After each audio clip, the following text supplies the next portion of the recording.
Hello class, today we'll be learning about Immauel Wallerstein's world system analysis. This is Immauel Wallerstein and the world system analysis in brief. World system analysis was put forward by Immauel Morris Wallerstein, and he was born on September 28, 1913 in New York, America.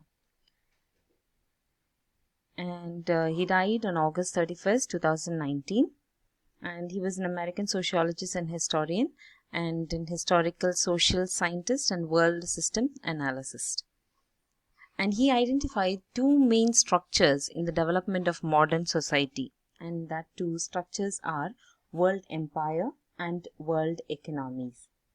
And Wallerstein used a different unit of analysis, unlike the other Marxian thinkers who used just division of labor, or who used just class and class struggle. He looks at a much broader economic entity, and that entity he called it as world system. And he says that to study this world system, we have to learn two things which is prior to them, that is the world empire and the world economy. You know, there are many world empires. One that we will be considering is Roman Empire. We know it had different legions and different regions, and the system, the economy, was based on extraction of surplus and goods and services from the outer districts for the use of military and rest for the king. When you're thinking about the world economy, it's a little different. It didn't have one single political entity but different political units. It was not unified politically, and neither was it dependent more on military power. It has military power, but it is not only dependent on military power. And going on from there, when you think about world system theory, he rejected this notion of third world countries, or there was a thing called first world countries, second world countries, and third world countries. That he rejected, and he claims that there is only one world, which is connected by a complex network of economic exchange or relationship. I repeat, he claims that there is only one world which is connected by a complex network of economic exchange or relationship, and that he termed it as world economy or world system. And in this system, he said that the capitalist mode of production is the mechanism of surplus appropriation. How we can appropriate these surpluses. It extracts surpluses for the benefits of elites through creation of profits. And that is why he rejected the third world notion. And in his analysis, he also says that world system theory stresses that there is three division of the world: the periphery, which is least developed countries; the semi-periphery, basically the manufacturing good countries; and the core countries, geographically advanced areas of the world. Later on, we will be seeing a diagrammatic representation of what he had given.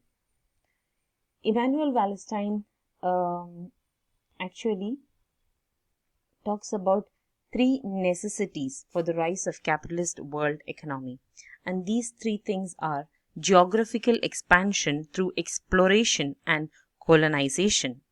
Next is a worldwide division of labor, and the third one is the development of the core state. So these are the three essentialities of capitalist world economy. And the first one is geographical expansion through exploration and colonization. As you know that during the 17th century, Portugal was the pioneer in exploration. They started off with the exploration, and then we find all the other European nations following them. This geographical expansion, along with the feudal system, actually made them to think of expanding their power to other nations.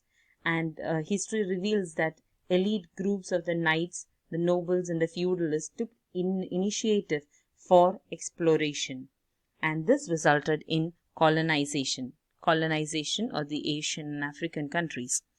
And they actually introduced slave trade so that they could bring in cheap labor to their own countries to make the raw materials to finished products and then sold it back. The second one that we will be moving on to is the worldwide division of labor. The worldwide division of labor. First, we had discussed it was the geographical expansion which made it possible. Second, the worldwide division of labor. The colonization and expansion led to the broad division of labor. It was an unequal division of labor because there are few who were more advantageous and few who were not so specialized. So they were just interested in agriculture, or they basically engaged themselves in agriculture. We didn't need a lot of specialization. Whereas the core nation had diversified labor force, leading to a powerful position, while periphery countries were stagnant and moved towards a monoculture or an undifferentiated culture. The third thing is the development of the core state. In this stage, we see how various economic groups used the state structure to protect and advance their interest. That's how these people that I had mentioned earlier, the people like the knights, the nobles, and the feudals, they all took their own initiative. They all tried to bring in their interest, and absolute monarchies and capitalism grew at the same time, hence complementing each other initially, but capitalism played a role in decaying the structure of absolute monarchies. Now we'll be just learning about the pictorial representation, as I said earlier, about the world system theory. We have this picture in which we have the core nations, the semi-periphery nations, and the periphery nations. These three nations. Core nations are those countries which have high income, which are industrialized, control global markets, have skilled labor force, depend on periphery and semi-periphery for their cheap labor and resources. Thinking about the semi-periphery countries, those nations, middle income countries, they are trying to industrialize themselves, share characteristics of both core and periphery, and desire to become core. And periphery nations are low income countries, low skilled labor force, export labor and natural resources, and they desire investment from other countries. So these are core countries, semi-periphery countries, and the periphery countries. You can see in that periphery countries, those countries, they are only offering low wage labor and raw materials, both to core countries and semi-periphery countries. At the same time, they are also taking in high profit, value added finished products, both from the core countries and from the semi-periphery countries.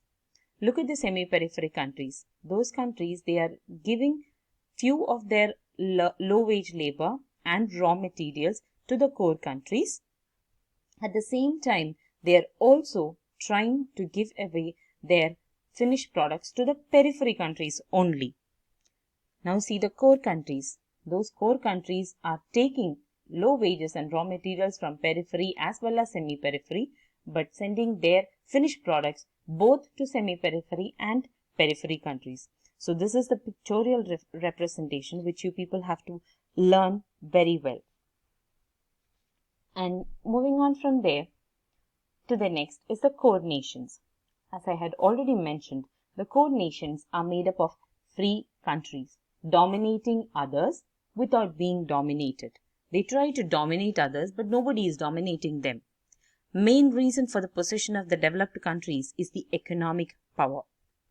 Wealthy and powerful have strong central governments, strong bureaucracies, and powerful militaries. And highly industrialized, produce manufactured goods rather than raw materials for export, like USA and UK. Thinking about the core nations is dominated over all the other with three forms of economic dominance. So let us see what are the three forms of economic dominance. First is productivity dominance. Productivity dominance may lead to trade dominance, and trade dominance often lead to financial dominance. So these are the things that you have to keep in mind.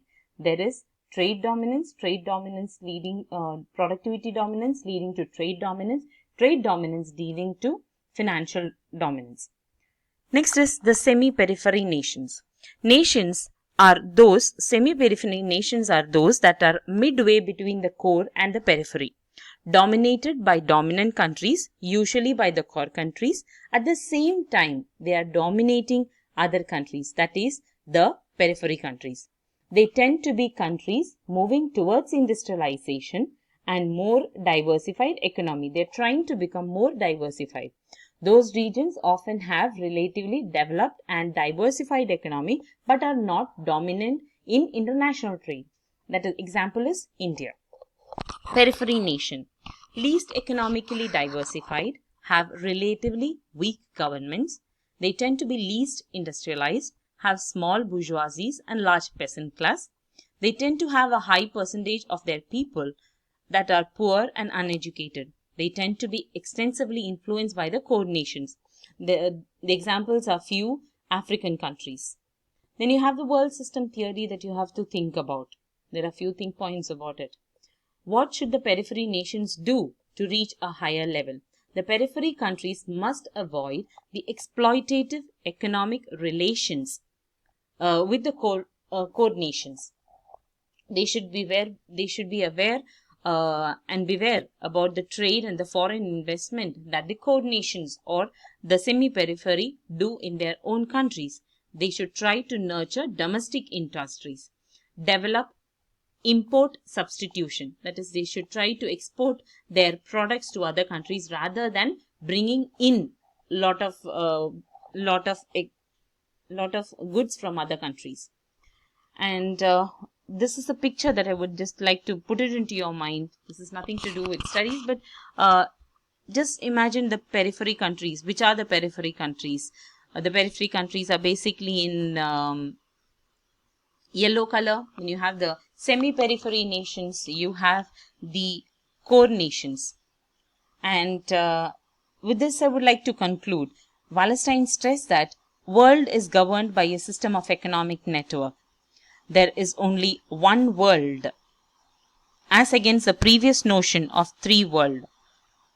This one world has three categories of nations, and economically diversified economies are able to control the least economically diversified nations. The periphery nation has to go a long way. Thank you.